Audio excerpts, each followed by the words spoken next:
Halo semuanya, jadi di video kali ini akan membahas mengenai ulasan asesmen di ruang kelas, mata pelajaran IPAS, kelas 4 fase B, dengan capaian pembelajaran sebagai berikut.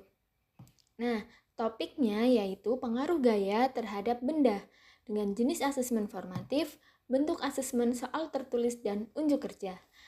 Berikut dapat kita lihat tujuan pembelajarannya.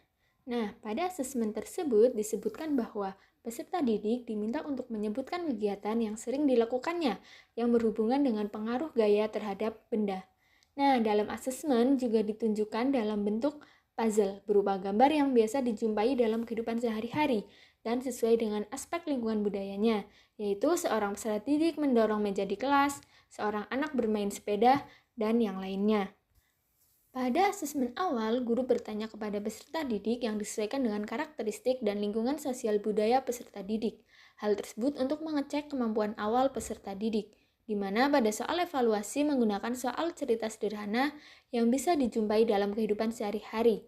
Nah, setelah selesai mengerjakan LKPD, peserta didik dalam setiap kelompok secara bergantian diminta untuk mempresentasikan hasil kerjanya yang dilanjutkan dengan memberikan umpan balik dari kelompok lain dan guru terhadap hasil kerja yang telah dipresentasikan tersebut.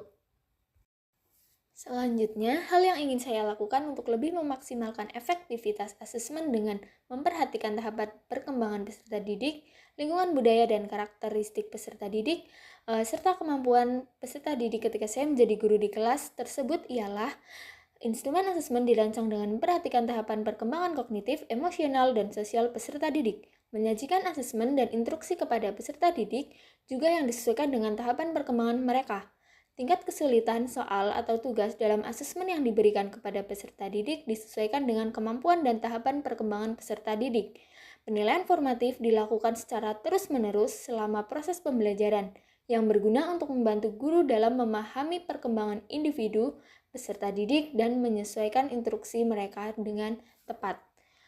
Berikut ulasan mengenai asesmen di ruang kelas. Terima kasih.